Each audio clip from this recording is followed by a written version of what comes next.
this isn't just about having a couple cute photos, right? It's about showing up confidently and showing up consistently. And a solid brand shoot, I swear, gives you those two things. Okay. So I think it's incredibly worth it. Welcome to The Creative Bodega, a podcast about content marketing, Instagram growth, and personal branding for female service-based solopreneurs who want to grow their business without letting it take over their lives. I'm your host, Em Connors, and each week I'll share actionable tips, expert advice, and unfiltered truths to help you create engaging content, connect authentically with your audience, and turn followers into loyal customers, all without the burnout. If you're ready to simplify your content creation, navigate the ever-changing trends, and build a business that works for you while staying sane in this crazy season of life, then you're in the right place.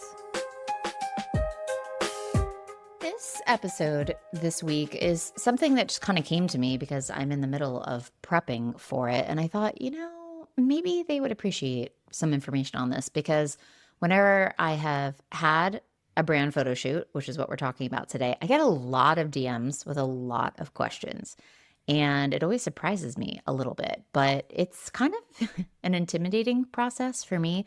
I do not like being the center of attention. I do not like photos of myself generally. Like, I'm one of those people, but they're necessary. I literally need them. I need them, and I use my brand photos all the time. So I want to break down for you exactly how I prep for a brand photo shoot so that you get a ton of usable content. I mean, you're paying for these photos most likely, and you don't want it to go to waste. So we want photos that actually feel like us and work really well for our brand and our content and fit our vibe.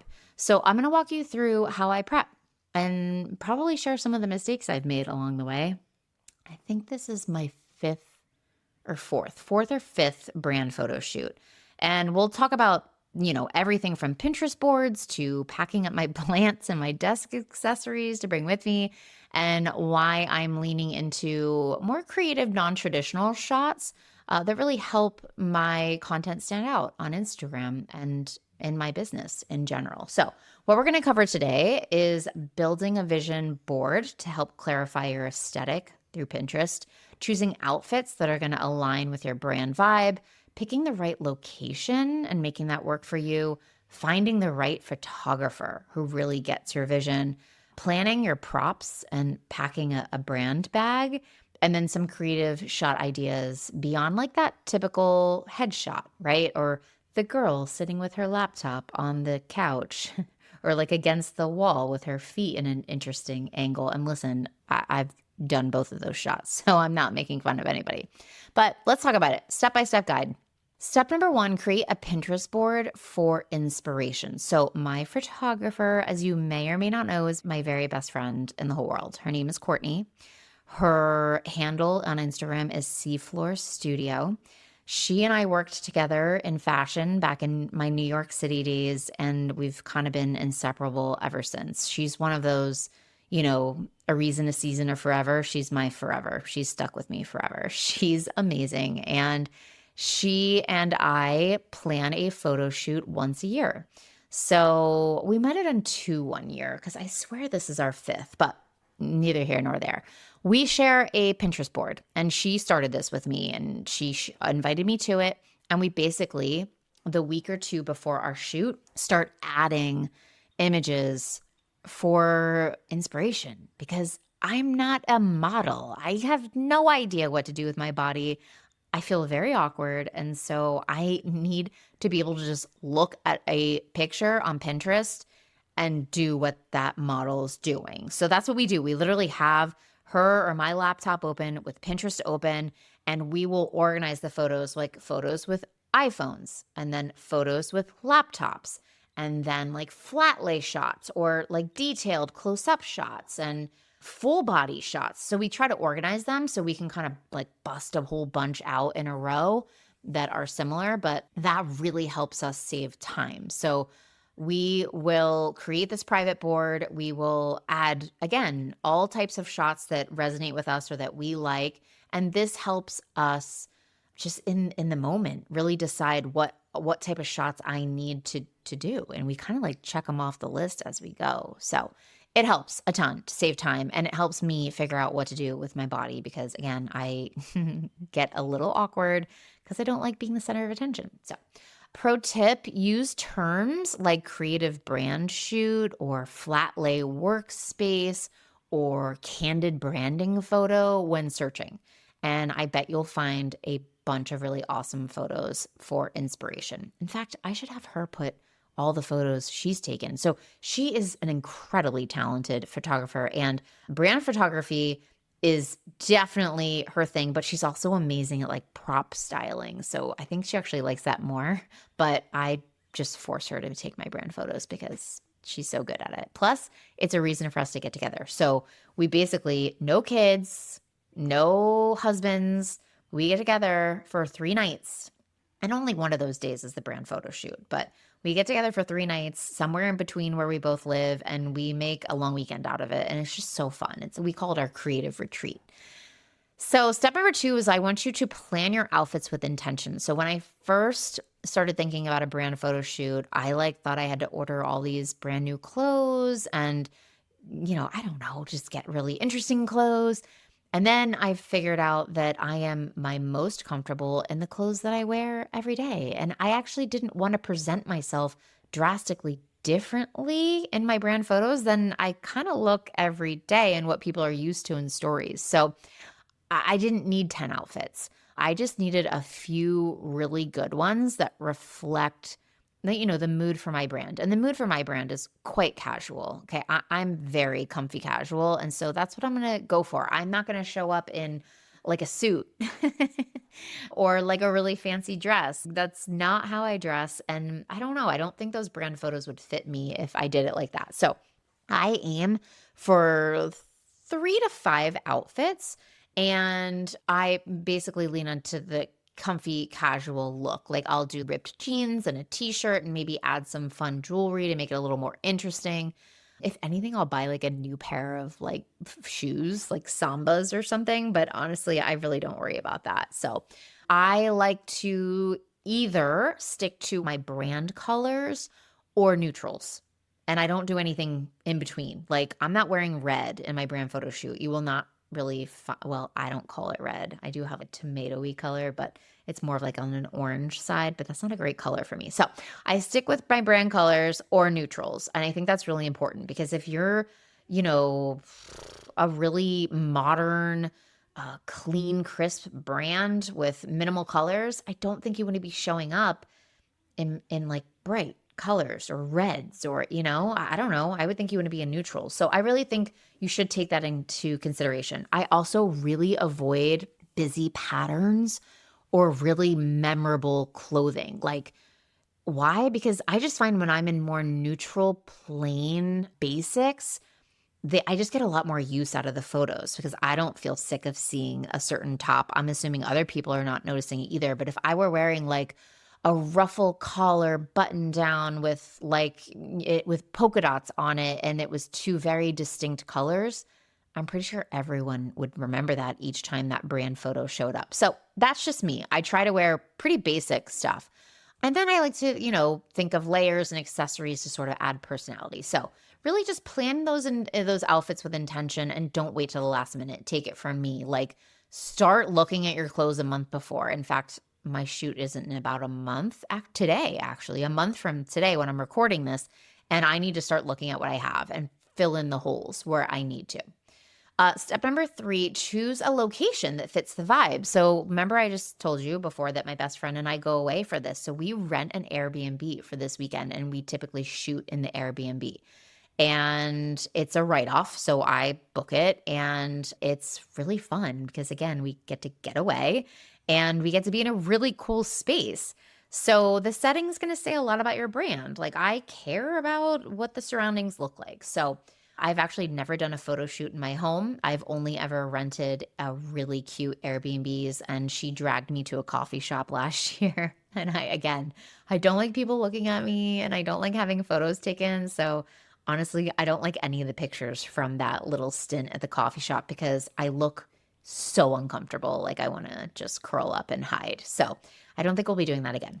But think about where you'd actually be when you're creating your content or working from home. So we do try to recreate that same vibe, and it works. And no one ever says to me like, "Is that your house?" Like nobody cares. No one's paying that much attention. Sometimes I wish it were my house, but this year we're actually just renting a house for 4 hours, and it is as expensive as renting an Airbnb for 2 nights. It's pretty crazy, but she loves it. I love it. It's a really cool vibe, and it's going to be different. So we're just going to stay at her house this year. It's a long story, but we'll be by ourselves in a house together. But then we're going to drive to this house to take the photos. But it just kind of gets you in the mood, right? I don't know. I don't. I'm looking around my office right now. I don't think it'd be a great idea to take photos in my office, to be honest. So if the location is neutral, bring your own branding elements to personalize it. And that's what we're going to get to in step number 4.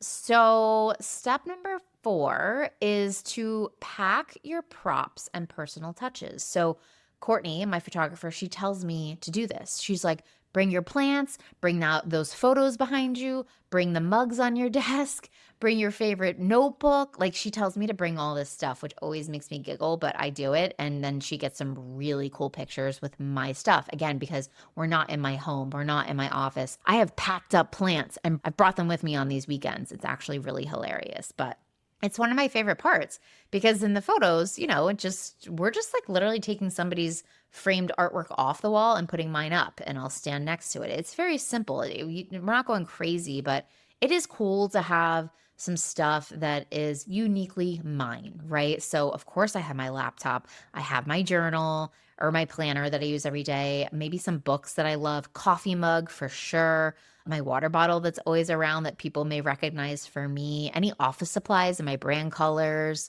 stuff like that. And a lot of times if we're shooting and my laptop's in it, I'll just open up my Instagram or my website and have that. And same with my phone. I'll open one of those two things. And so that'll be kind of in the background of my phone if the phone or the laptop are visible. So that's a really fun tip. Step number 5 is find the right photographer. I am so lucky that my best friend does this. I'm so lucky because I'm so awkward and uncomfortable, even with her. And she's one of my best friends. But thank God for her because she tries to make me laugh. And the photos that I'm laughing in are the ones I love the most and the most natural. So when looking for a photographer, if I were you, I would look for somebody who shoots with really natural light, who understands brand photography and is, really open to giving suggestions and ideas for you if it's not something you're comfortable with or know much about. So stalk their Instagram, stalk their work on their website, ask them, do you help direct the poses? Ask them these questions because I need as much help as I can get. And Courtney even styles me. She literally will bring her own clothes and be like, put this on. And I'm like, perfect. Like, just tell me what to do. The more direction, the better. And she has asked me to get together like a pre-shoot planning session. Like, what shots do you absolutely want? And I will go through and maybe even just drag those Pinterest images into a document so we make sure we get those certain ones. Step number 6, just think beyond the traditional headshots. So a lot of the photos that I love to use are not straight on headshots at all. What performs better for me often is just creative shoots or shoots where I'm not looking at the camera at all, or close-ups of my hands holding something or doing something, or me working, or, me kind of like curled up on the couch or sitting at the coffee table with my laptop, like casual, right? Or flat lays of my space. Like she's awesome at that. Or shots of me from behind while I'm writing or working or putting up Post-it notes or stuff like that. So try those creative angles. Like just think beyond the head shot for sure. So flat lay of your desk, side profile of you working, close up of your hands on the keyboard, shot of you holding a camera or a phone, behind the scenes of something you regularly do. Like this go around, I will probably bring my podcast mic because we don't have any images of me with a podcast mic because I didn't have a podcast last time we did this. But so I'll definitely want shots like that this time. So I will have to bring my mic with me. So think about things like that. Some mistakes to avoid. Don't wing it. Don't show up without a plan or not knowing what you want to wear. Again, I change outfits. I have 4 or 5 outfits that I'll do. and poses literally nailed down on Pinterest that we want to use. So to help reduce that overwhelmed or missed shots, we really don't wing it. We do come prepared. Don't overcomplicate your outfits or props. Keep it pretty cohesive and pretty simple and comfortable. Again, for me, I'm uncomfortable with the whole situation. So I need to be in comfortable clothes. I know that much. Not communicating clearly with your photographer ahead of time could come back to bite you in the you-know-what. So that's definitely a mistake to avoid. Forgetting to charge your phone or laptop or any backup accessories that you might need. So I use these photos everywhere. Okay. So that's one of the most common questions I get asked. Do I really need a photo shoot or I can't afford it? Like, maybe you find a photographer who's just getting their feet wet with brand photography. Maybe it's a friend of yours that just started shooting. So that was Courtney and me 4 years ago. She had just gotten into photography. She wanted the opportunity and I needed the photos. So we tried it. And now it's just, it's a beautiful relationship that we have going on here, both friend-wise and business-wise. So these photos are not just for Instagram. Yes, I absolutely use them in my reel covers and in Instagram posts, but they're also all over my website. They're in my newsletter banner. They are in my podcast artwork. They are in my newsletters in general. They are the headshots I use when I'm being guest featured or interviewing with somebody. I use them in my lead magnets and opt-ins. I use them for digital courses and products. I use them in all of my slide decks, webinars, presentations. I mean, you name it. You name it. They're everywhere. And I get such massive use out of them. And how I'm putting them into Canva is I do not have a folder for them on Canva. I upload them directly into my brand kit. So you can have brand photos. So anytime I need brand photos, I am in Canva. I have a template open. I click on brand. And then I scroll down to my brand photos and I can pop one in 2 seconds. It's glorious. And it is so worth the investment for people that are thinking about it. Let me tell you why. Because this isn't just about having a couple cute photos, right? It's about showing up confidently and showing up consistently. And a solid brand shoot, I swear, gives you those two things, okay?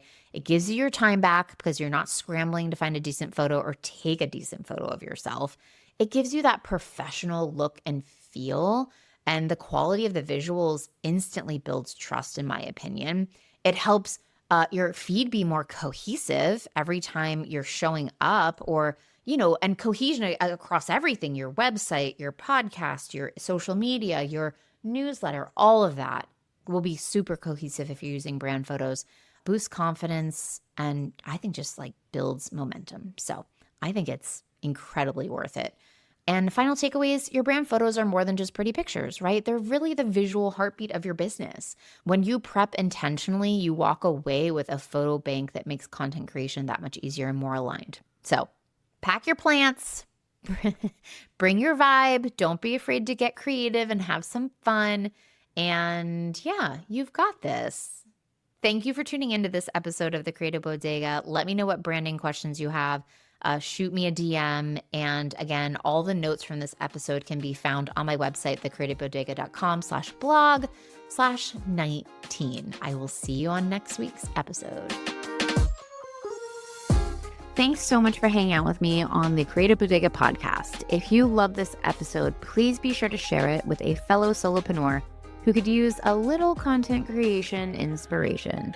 And hey, don't forget to check out the show notes for any resources I mentioned on the episode to help you create content that feels easy and actually gets you results. If you want even more Canva and content tips, head over to my website, thecreativebodega.com, or find me on Instagram under the same name. Until next time, keep creating, keep showing up, and most importantly, try and have a little fun with your content. I'll see you on the next episode.